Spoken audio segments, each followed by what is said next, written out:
This time here, RBG, repatriation the situation. I just want to let y'all know I hear all that shit y'all talking. You know in your heart of hearts you can't fuck with this. You knows that. Why I'm tripping, y'all knows that. Let's start talking, let's get into it. Well, hold up, what they talking about? I hear you. Matter of fact, fuck all that they talking about. Fuck all that yakety yak, wanna run they mouth. Machete clappity clap, oh goon run them out. Cross the border, show say arrow, hunt them down. Babaloo, why you clean off, it ain't nothing now.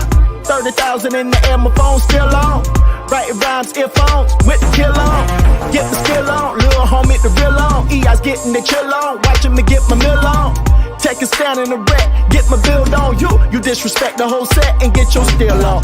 My Duke where if you can, get your bill on. Debit card swipe, but performance is getting tighter. I'm older and plus I'm nicer the most. Shoot it, I sip on. Most of y'all skip the protocol.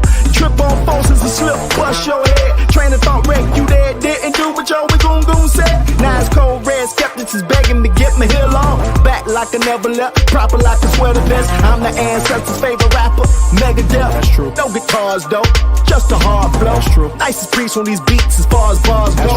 A Joshua Eli's on my chest as far as guards go. Stars go to Fargo, stand and rock for photo ops. Bypass their own hood like they don't know the block. Faking culture shots like they forgot them struggles. All the fuddle when that muzzle blast cats be like. Suffering succotash beats, concrete, street with sophistication. Repat nation, we deep, baby. Plus RBG certified, fly like the butter with the golden box cutter. Hello, yeah. She's so flirtatious, smile like the Nile, her booty so outrageous. Classic yet refreshing, just to know you is a blessing. Peach schnapps and the flukes, here's a toast to patience. Oh well, a closed mouth don't get fed. She came to bed and woke up with your moja on her head. I just wanna see the fam blossom. Inhibitions, I lost them, I'm feeling awesome. My shit.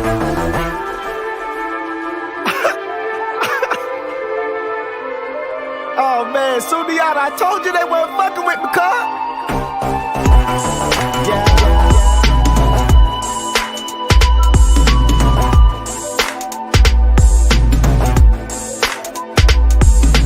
You need to ask yourself that. Why do you eat food? You need to ask yourself, what is food? Because we got consumables, as acidic, dry, whatever you want to call it, and then we got alkaline, wet, real food. We got fake food and we got real food. Now, you growing up in this world, I don't know how old you is. If you my age, you 20, you 28, 29, we is the last ones to know what real is. These jits don't know what real is because they being raised on the fake. So they put the germ in the seed. Roundup ready. They put the germ in the seed. They got fake seeds. So I'm telling you, this is war. Yeah. This is fucking war. You got to learn the real and you got to decipher from the fake because it's getting hard to tell. And that's my message.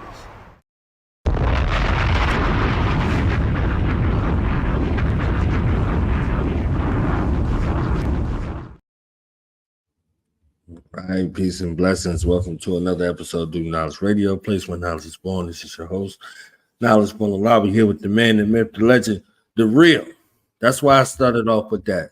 You got to be able to tell the real from the fake because it's getting hard to tell, but it ain't hard to tell from a real one to a real one. We got a divine teacher, warrior scholar here, a true African in the midst of all of the Timu versions that's running around here. We got the real one in the building. So it becomes my honor and privilege at this time to introduce something to others and welcome back to this platform. One of our scholars, one of our teachers, one of our motivators, one of our innovative thinkers, Harlem Liberation School's own Baba Agyei Tyehimba. Welcome back to the platform, my brother. Peace to the God, peace and black power to those watching and listening. Man, it's always a pleasure to share the platform with you, Brother Knowledge. Likewise, Baba. You understand what I'm saying? I see your better half is in the building over here. Okay, if I ain't see her, I think something was wrong. You understand what I'm saying? So honest to Queen Mother in the building, like, all right, you better watch the tone over there, Brother Knowledge. I don't want no smoke with her. You understand what I'm saying? I don't want no smoke with her. So talk to us How you been? How's everything been going? And let's get into Man, this book. I'm like chopping no at the complaints, bits. You man. understand what I'm saying?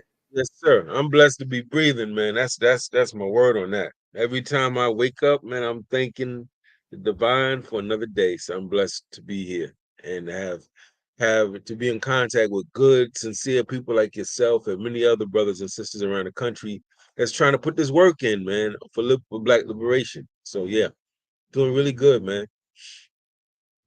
I love that. I love it. I love it. I love it. Let's get to this mantra that we were raised up on. We were raised up on this mantra. It was something that we used to transform our minds, something that we utilize to be a gauge on our behavior and our character and our mentality. You know, WUCUSU. You see what I'm saying? I'll let you break it down and give us your relationship and origin to it and why you chose it as a mantra, as a reminder, as a call to action, a reformation tool. Thank you for that. So yeah, Wukusu is the greeting that we actually use at Harlem Liberation School. And people come in when we were in a brick and mortar situation. People come in and we greet them Wukusu. They say Wukusu, brother, Wukusu, sister. And Wukusu, though it sounds like an African name, it is actually an acronym.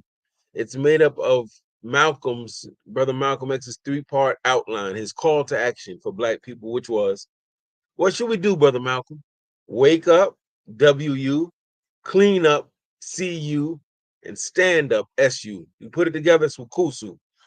Now, me personally, I I gravitate to that three-part call. I think it's simple and plain, but it's very profound if people catch what he means.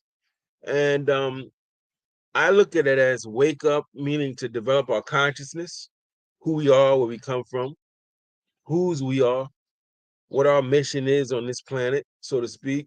Clean up is to be self-corrective, to not be in this world thinking that we got it all figured out and we can't learn from other people and there's not some habits we need to get rid of and new habits we need to adopt. Making sure that we're right and exact. Not just for ourselves, so we can be better soldiers and warriors and thinkers and fathers and mothers and lovers and warriors for Black liberation.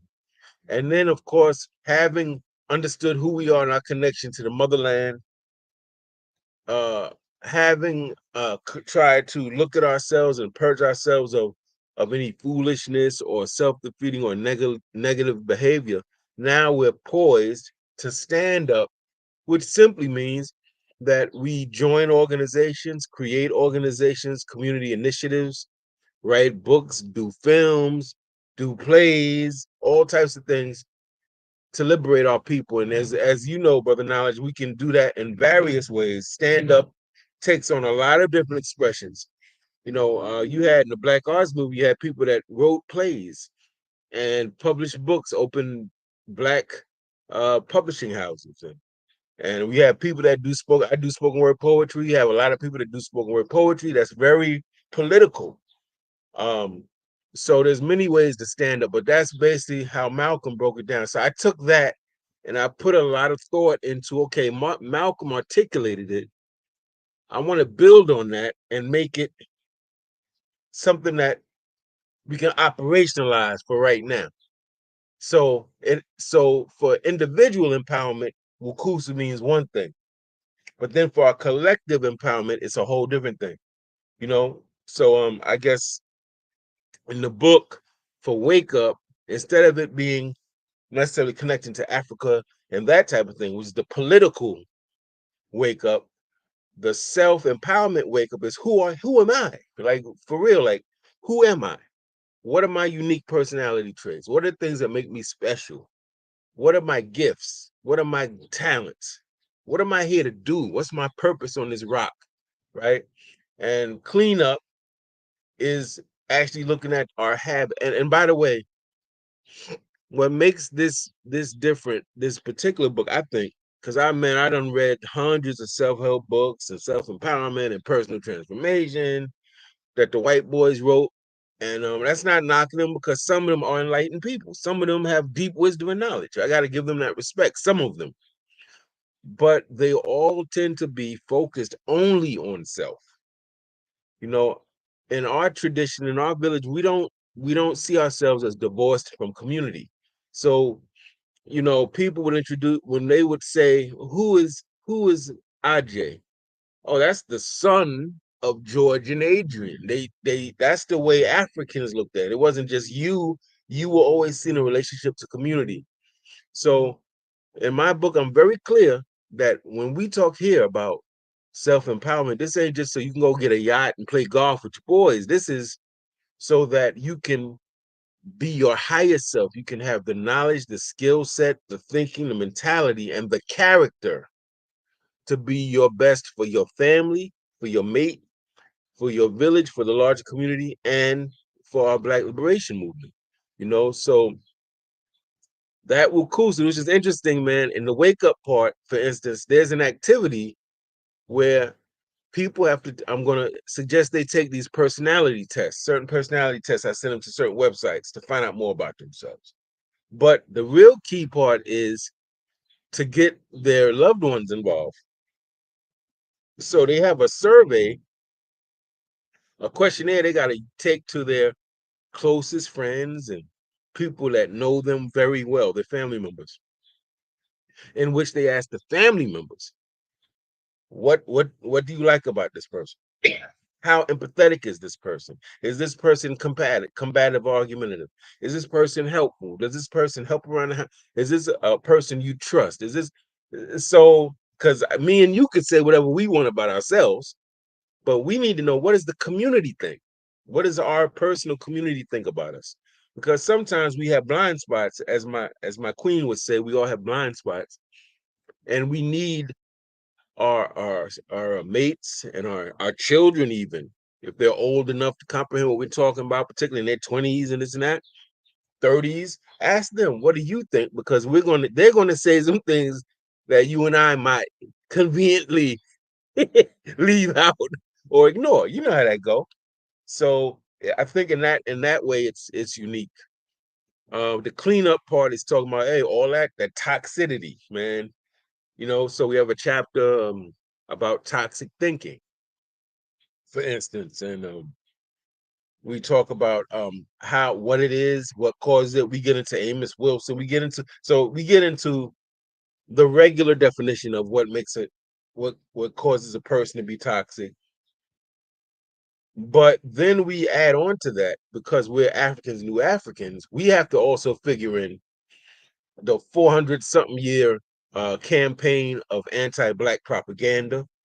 We got to factor in the post-traumatic slavery syndrome that Dr. Joy DeGruy talks about. And we got to talk about the different psychologists and psychiatrists in our community who tried to tell us that if we try to look at toxicity, we have to understand how we got here.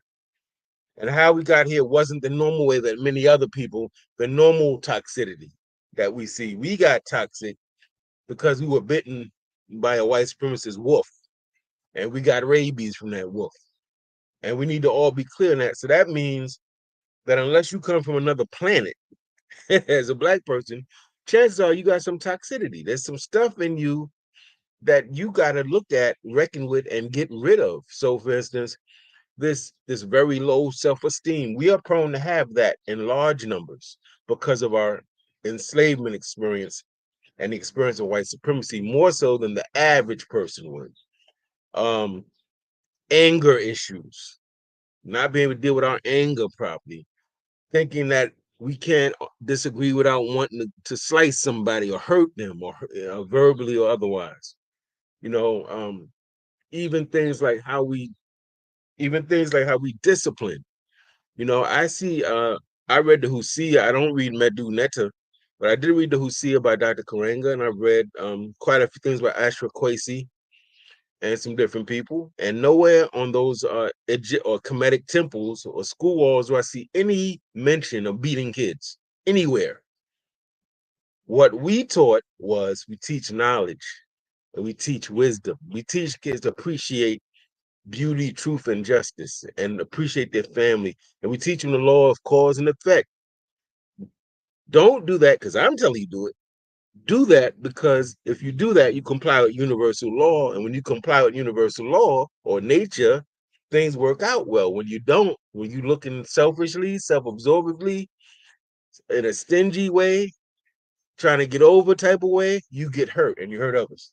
So we taught from a whole different paradigm, and therefore I see no reference of that, and that doesn't come into the slave experience where we getting whipped like animals, and technically you shouldn't be whipping animals either, some would say, you know. But so this is what I mean. So Amos, we reference Amos Wilson, we reference Dr. Joy DeGruy, we reference Bobby Wright, we reference Franz Fanon, the great Franz Fanon, and how they all talk about this we got identity issues. We think we ugly.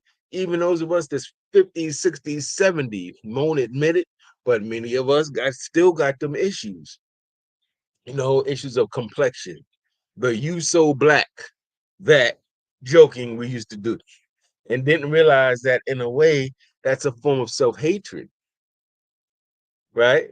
Your lips so big, all the things that white people said about us that was ugly and negative, we're mimicking and parroting. So this book is different from the average because this is telling you from an African-centered point of view as well, that we got some real luggage, man, and some baggage we got to deal with, man. If we want to really be more loving, more productive, have better outcomes in our lives, have less stress and losing in our lives, we want to stop losing, man. We want to start winning. We want to stop dying prematurely. And I'm keeping it real. We're dying prematurely. We're involved in homicides and suicides and overdoses and all types of, in and out the white man's jails where they make us modern day slaves. We work for almost nothing.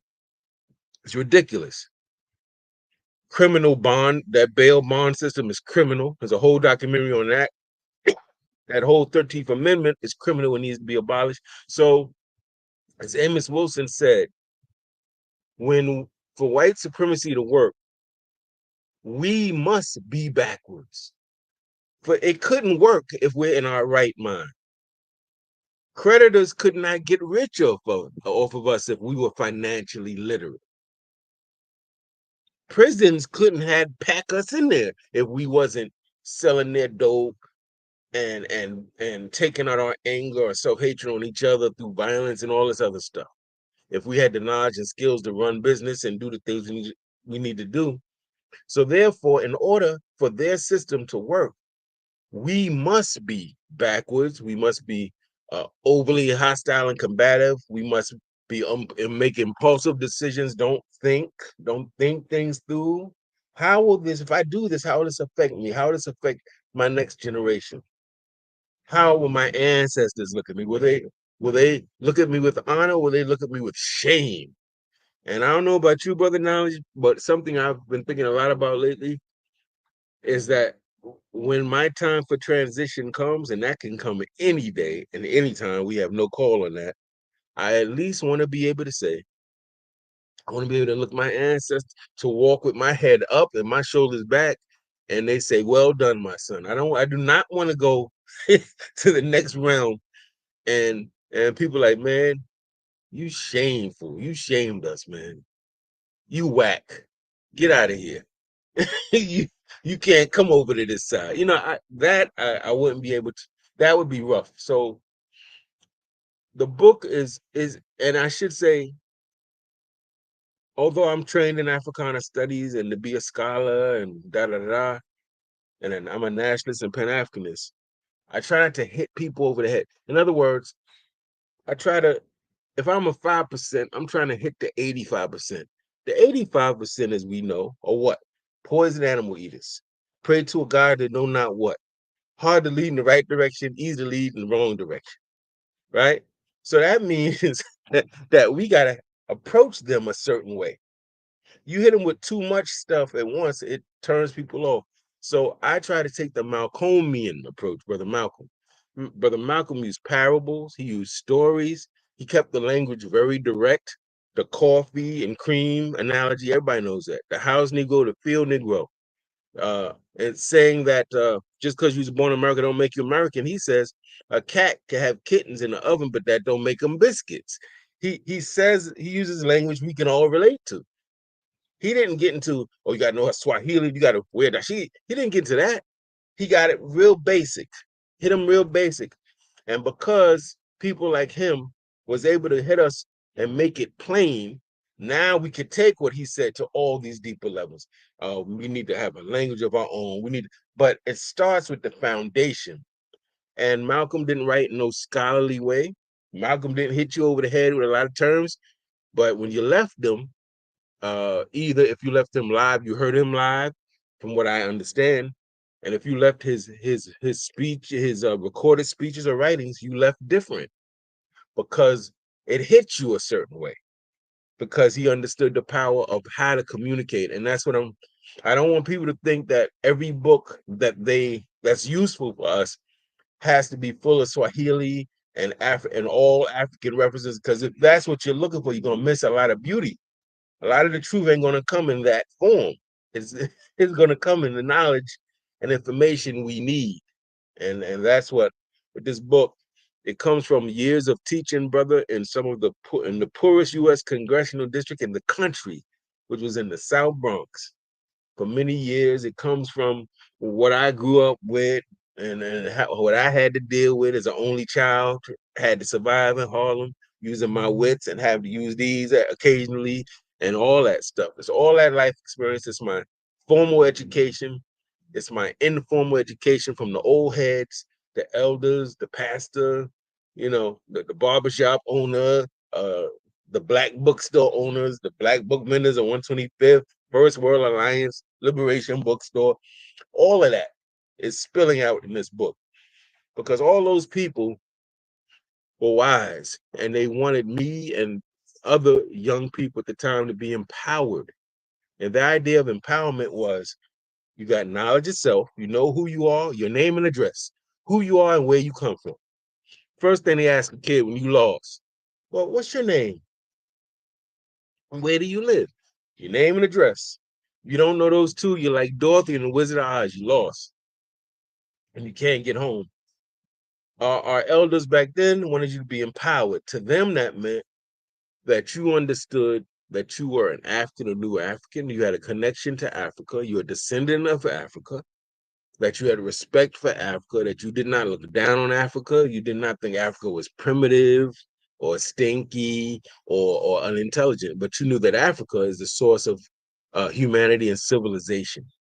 Our ancestors looked at us, wanted us to be empowered, and that meant to them that we had the sense enough to overcome our fear and even low self-esteem and work together with other brothers and sisters, even though we may have some disagreements about religion, and we may have some disagreements about, do we need to have this type of language, and we may have disagreements about who's from where and what we call ourselves, but we all agree that we're dealing with a demonic force in this world, a wicked force.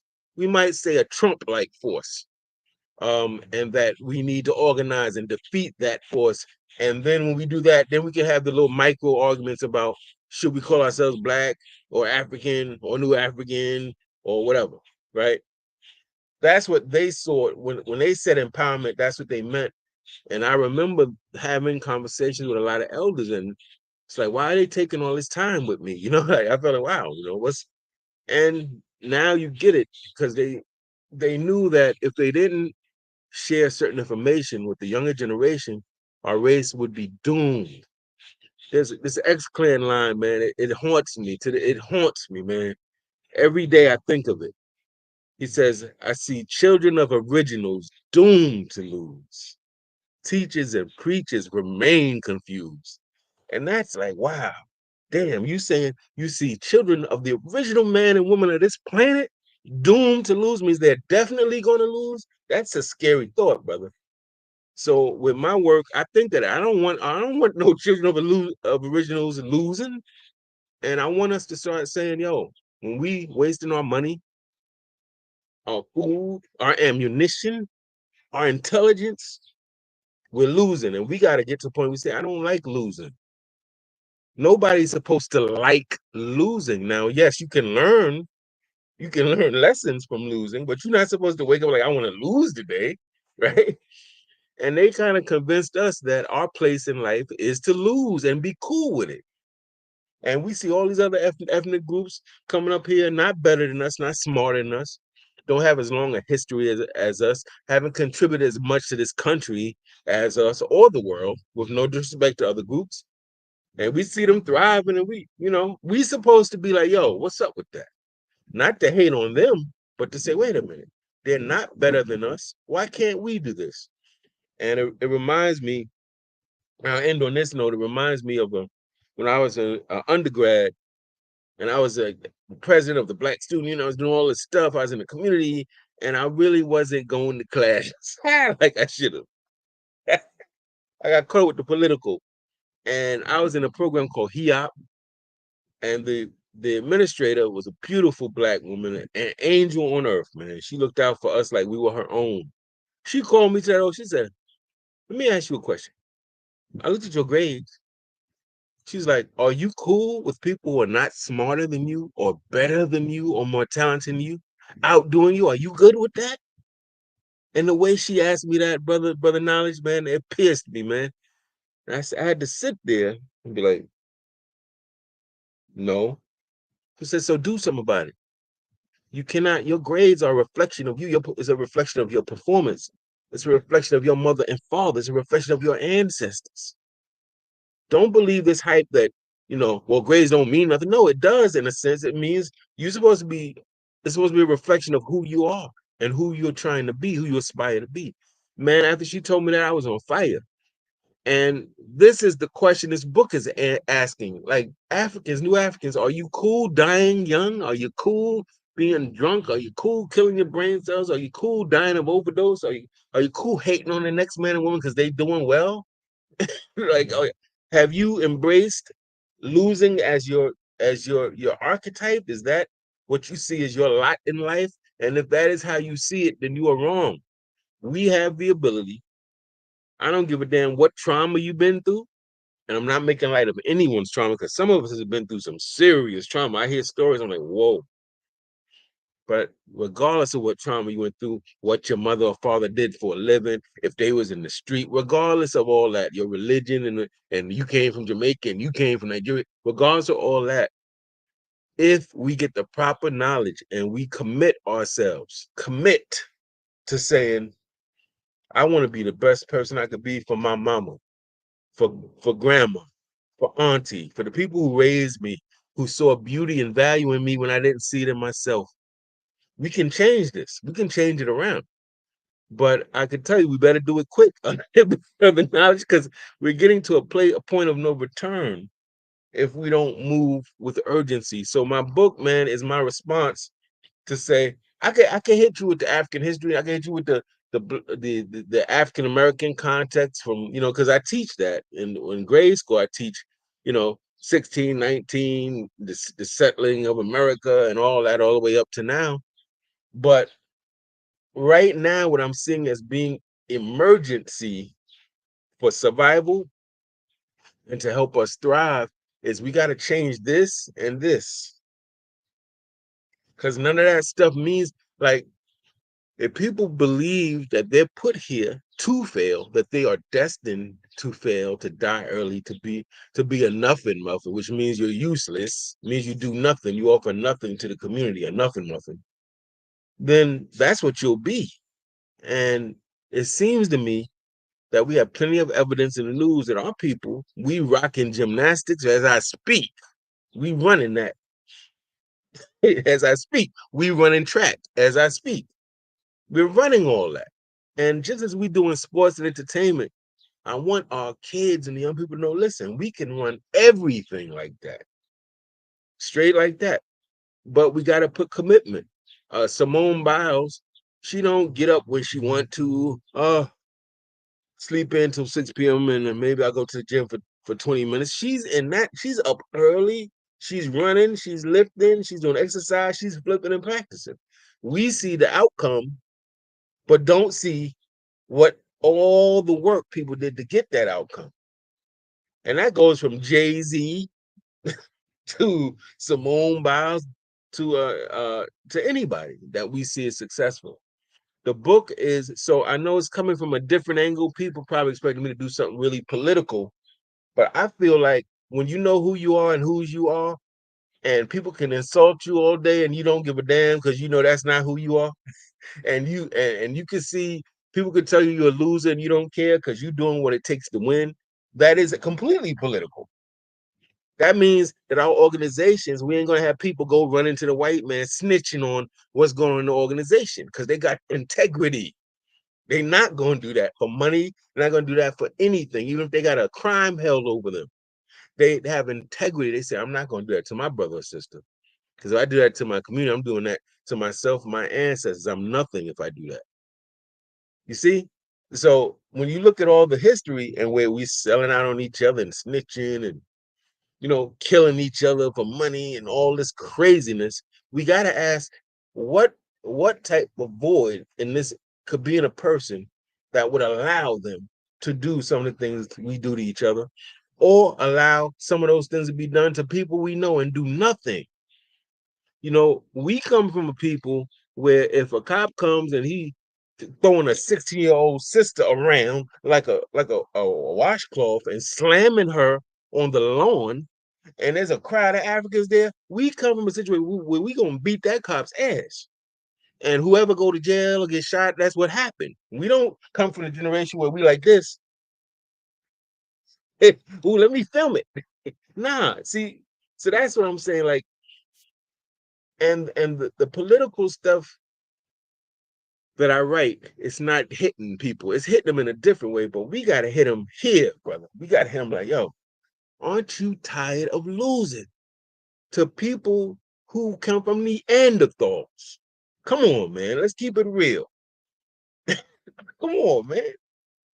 You look at the early writings of our people by Herodotus, Ibn Khaldun, all these different people. Gerald Massey did a big, thick volume, and they talking about Africans are the most handsome creatures, tall and beautiful, the most learned amongst men and women.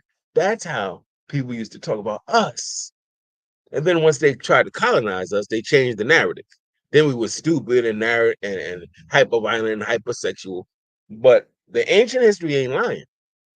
And I think that our people, I think Asada Shakur hit it, man. She hit it on the head. It's not enough to change the system, not enough to abolish the prisons and do all that. If you don't abolish the criminal, the mentality, the anger issue, the knowing how to deal with pain and trauma in a way that doesn't hurt people. There's selfishness. Like, so when she said that, it resonated with me. And then I added that to what Malcolm said, wake up, clean up, stand up. Like, hey, we gotta write a book on WUCUSU, man. We gotta talk about how do we wake up, clean up, and stand up, and why it's important is what Asada said. So that's really what the book is about,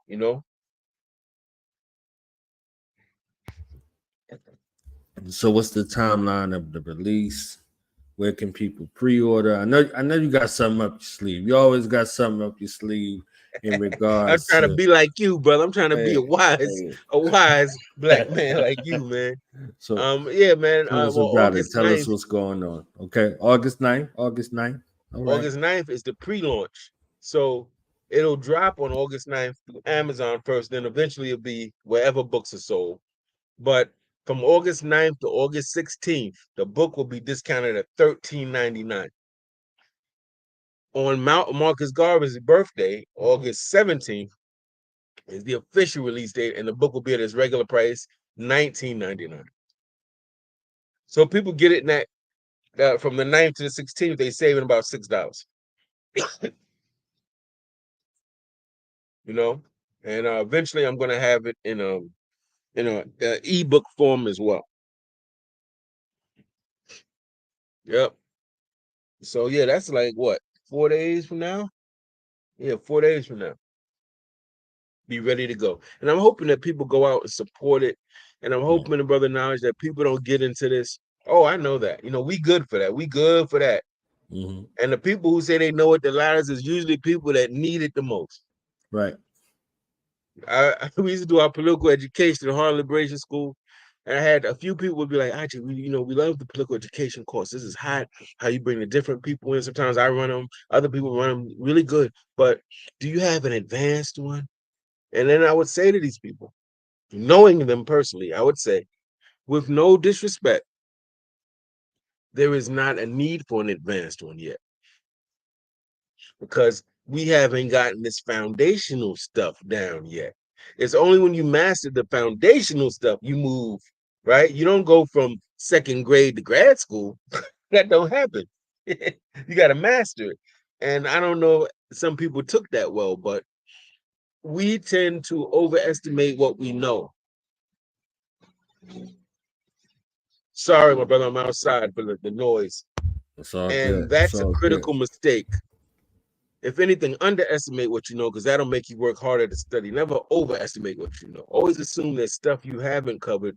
There's blind spots you have. There's books you haven't read, documentaries you're not aware of, elders living that you haven't interviewed. That's the work me and you do, right? We That's right. expose people to these different materials, these individuals, these documentaries, so they know, So I hope we don't get caught up with that. Oh, now, I mean, I know that. Oh, I know I don't know how to overcome fear, but you're afraid though. You're afraid. I know you're afraid because you're not in any organization.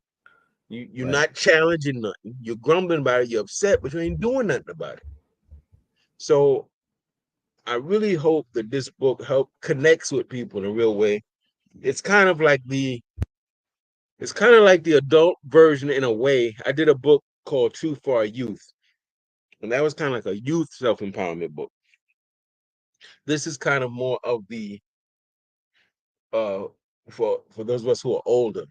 And if people see the pictures in it, they'll see, wow, he got kids, he got disabled people in the images, he got older women, got all natural hair, he got young dudes, he got old dudes. Because I'm trying to say it's a book for the community. Doesn't matter if you're 70, you can still be a better person. Don't matter if you're 20, you can still be better. Don't matter if you're in captivity in the white man's dungeons they call prisons. You could still be better. So I'm trying to reach everybody with the book, brother. Every generation that could read. You know? That's amazing. So give us a final thought.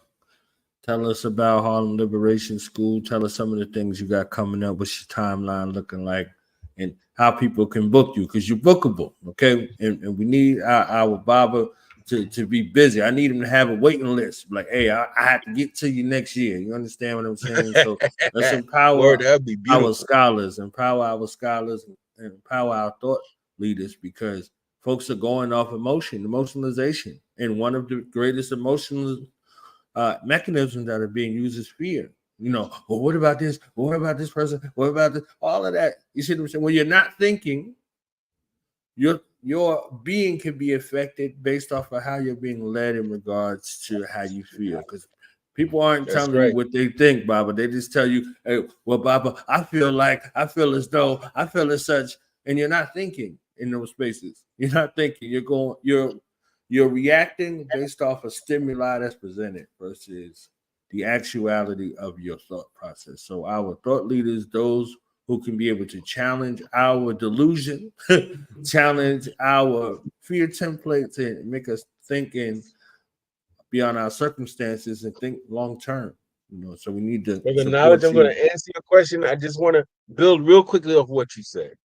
One of the illusions our people have is we don't need to meet. We don't need to discuss. We don't need to plan. We just move. We just instinct. And what I want to tell us is this thing called Project 2025 from the Heritage Foundation is a 900-something page book. These people have been working on it for 40, 50 years. These people tried it out with Reagan. They had some success. They're going to different legislatures. They're helping to change policy. And these are 100 different white, male, conservative, right-wing nationalist organizations who put their differences aside and they meet. That's all they do. They're a think tank. Think tanks don't go, they're not malicious. They don't pick up guns. Think tanks ain't protesting.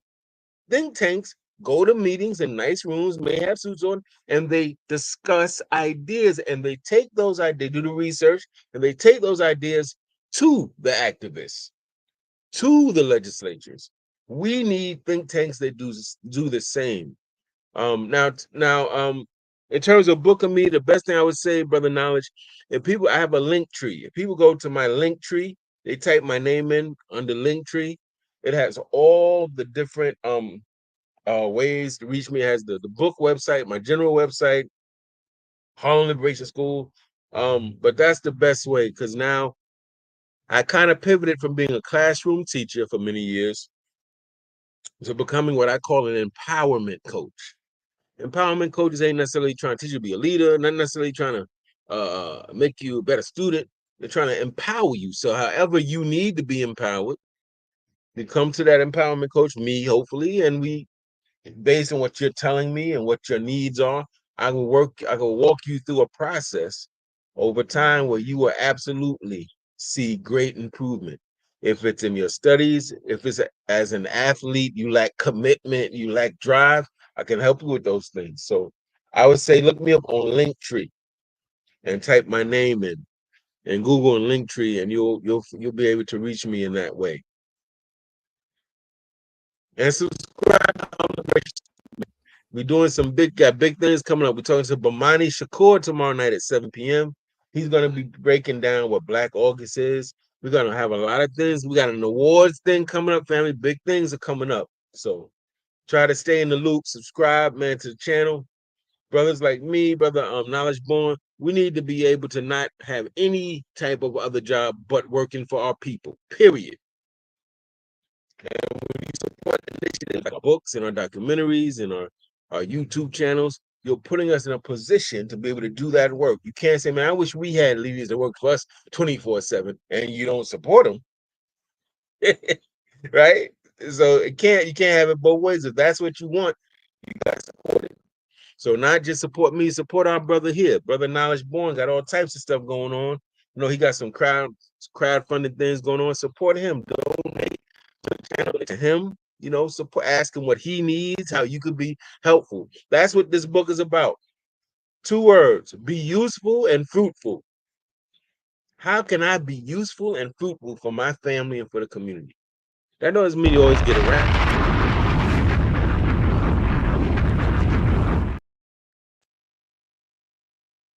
And that's Robert it. Dropping them bombs. Robert dropping them bombs. Robert, we love you. We support you. We're gonna get those. We're gonna get that book. We're gonna get those books.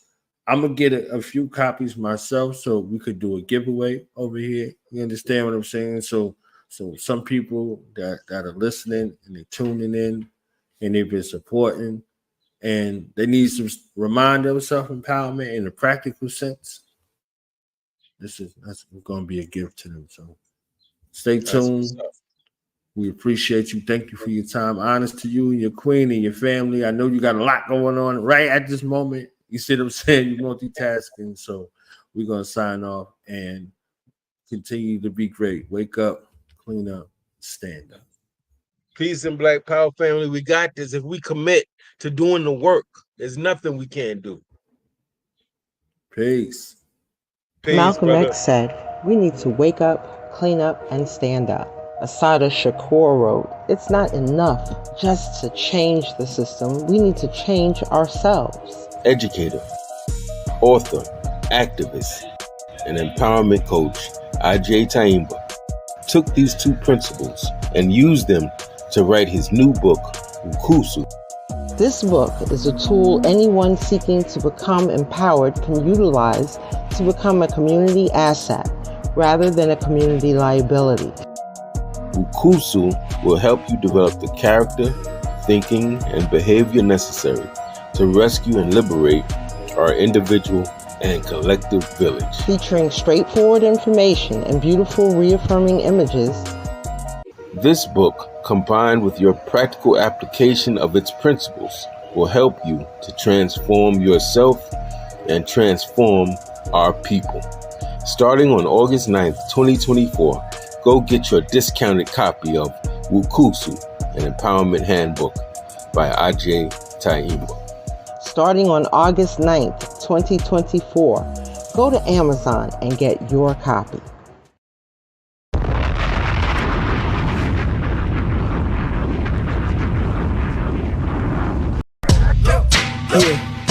Yeah.